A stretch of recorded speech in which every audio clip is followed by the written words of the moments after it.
বিদ্যুতের মূল্য বাড়লে গার্মেন্টস, কৃষি, সেচ, শিল্প, বেচাকেনা, মানুষের ব্যক্তিগত জীবন, শিক্ষা জীবন, পরিবহনের প্রত্যেকটি জায়গায় বিদ্যুৎ না হলে জনজীবন থাকে না। প্রত্যেকটি জায়গায় এই মূল্য বৃদ্ধির নেতিবাচক প্রভাব পড়বে। অলরেডি সেটা শুরু হয়েছে। আমি সরকারকে বলতে চাই, বর্তমান সরকারের বিদ্যুৎ মন্ত্রী এই চলতি বছর 26 সালের 23শে ফেব্রুয়ারি সচিবালয়ের বিদ্যুৎ বিভাগের একটা বৈঠকে আপনি সাংবাদিকদের কাছে বলেছিলেন আগামী 2 বছরের মধ্যে সরকার বিদ্যুতের কোনো দাম বাড়াবে না। আপনি মনে করেছিলেন মাত্র 107 দিন 3 মাস চেয়ে পারল না, আপনি বিদ্যুতের দাম বাড়িয়ে দিলেন। আপনি এর আগে জ্বালানির দাম বাড়িয়েছেন প্রায় 12%। আপনি একটা সিলিন্ডার গ্যাসের দাম 6 থেকে 700 টাকা বাড়িয়েছেন।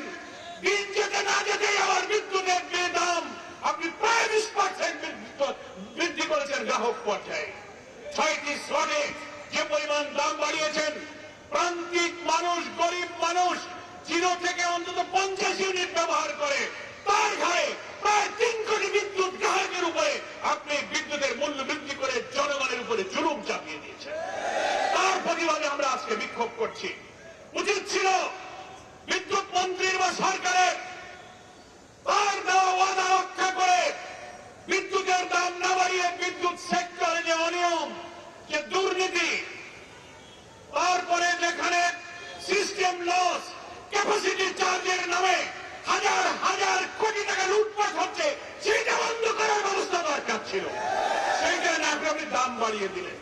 কারণ আমরা জানি ক্যাপাসিটি চার্জের নামে সিস্টেম লস, বিদ্যুৎ সেক্টরে ওই সমস্ত অনিয়মের সাথে সরকারের সিন্ডিকেটরাও দুর্নীতির টাকা খাওয়ার কাজে জড়িত আছে। ওইটা কমাতে গেলে তো সরকারের পকেটে টাকা যাবে না, বরং প্রান্তিক গরিব মানুষের বিদ্যুৎ বাড়িয়ে সেই টাকা তারা আবার পকেটস্থ করতে চায়। জামাত ইসলামী তার তীব্র নিন্দা জানাচ্ছে। আমরা বলতে চাই, নিয়ম অনুযায়ী রেগুলেটরি কমিশন গণশুনানি করে থাকে। এর আগেও বিদ্যুতের মূল্য বৃদ্ধির আগে রেওয়াজ আছে লম্বা সময় ধরে জনগণের কথা শোনেন, যুক্তি শোনেন। মাত্র 4 দিনের গণশুনানি হয়েছে। সেই গণশুনানি শেষ করে 4 দিনের মধ্যেই আপনি গতকালকে বিদ্যুৎ মূল্য বৃদ্ধির ঘোষণা দিয়ে দিলেন এবং কত বাড়ালেন। রেগুলেটরি কমিশনের যে টেকনিক্যাল কমিটি ছিল, কারিগরি কমিটি, তারা যে প্রস্তাব করেছিল উৎপাদন, সঞ্চালন, বিপণন, বিদ্যুতের সব বিভাগের প্রস্তাবকে সমন্বয় করে তারা যে প্রস্তাব করেছিল রেগুলেটরি কমিশন, তার চেয়ে বেশি পরিমাণ দাম বাড়িয়ে দিয়ে জনগণের উপরে এই ভোগান্তি চাপিয়ে দিচ্ছেন। ফলে আমাদের ব্যবসা বাণিজ্য, গার্মেন্টস শিল্প, পরিবহন শিল্প, কৃষি, সেচ, সামনে বড় ধান, অন্যান্য কৃষির মৌসুমগুলোতে বিদ্যুৎ না হলে সেচ চলে না, বিদ্যুৎ না হলে গার্মেন্ট চলে না, কারখানা চলে না। গোটা জাতিকে একটা সংকটের মধ্যে আপনি ফেলে দিচ্ছেন। রামিসার মতো শিশুর নিষ্পাপ খুন নিষ্ঠুর ভাবে হলো, চাঁদাবাজি হচ্ছে, লুটপাট হচ্ছে। বিএনপির নেতারা সফর করার আগে 15 বছরে মেয়ে জোগাড় করে রাখতে পারে। সেই দিকে দলকে সংশোধন করার কোন প্রচেষ্টা সরকারের নাই। দুর্নীতি বিদ্যুৎ ক্ষেত্রে ঠেকালেন না। ক্যাপাসিটি চার্জের নামে দলীয় লোকদের আগের থেকেই আপনি কুইক রেন্টাল পাওয়ার নানান বিদ্যুৎ কেন্দ্র বানিয়েছেন, বিদ্যুতের প্রোডাকশন নাই। চুক্তির কারণে আপনি তাদেরকে ক্যাপাসিটি চার্জ দিয়ে যাচ্ছেন। এই অর্থমন্ত্রী আমির খসরু সাহেব আইএমএফ এর শর্ত পূরণ করার জন্য বৈঠক করে আইএমএফ শর্ত দিয়েছে বিদ্যুতের দাম বাড়াও। বিশ্বব্যাংক আর আইএমএফ এর কাছে আমরা তো দাসখত দেইনি, আমরা তাদের গোলাম না। তাদের কথায় আপনি বিদ্যুতের মূল্য বৃদ্ধি করে জনগণের দুঃখ কষ্ট দুর্ভোগ আপনি আবার বাড়িয়ে দিয়েছেন। সেই জন্য আমরা পরিষ্কার বলতে চাই, আজকের এই মিছিল পূর্ব সমাবেশে অবিলম্বে এই বর্ধিত মূল্য প্রত্যাহার করতে হবে।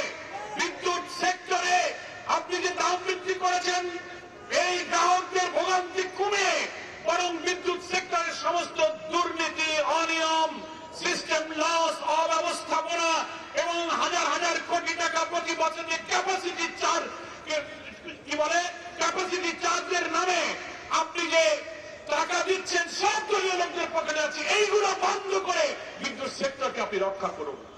সারা দুনিয়াতে বিদ্যুৎ সেক্টরকে রক্ষা করার জন্য নবায়ন রিনিউয়েবল এনার্জি যেটাকে বলা হয়, সারা বিশ্বের দেশগুলো সেই দেশে নবায়নযোগ্য জ্বালানি তৈরি করার, সৃষ্টি করার এবং বিপণনের জন্য, উৎপাদনের জন্য পদক্ষেপ নিচ্ছে। বাংলাদেশে সেই দিকে একটি পদক্ষেপ না নিয়ে আপনার সাধারণ গরিবের উপরে, আপনি বলার উপরে খাড়া ঘা দিচ্ছেন। প্রিয় বন্ধুগণ, বাংলাদেশ জামায়াত ইসলামীর পক্ষ থেকে আমরা তাই নিন্দা জানাতে চাই। বিদ্যুতের দাম বাড়লে শিল্প, বাণিজ্য, ব্যবসা, জনজীবনে নাভিশ্বাস উঠবে।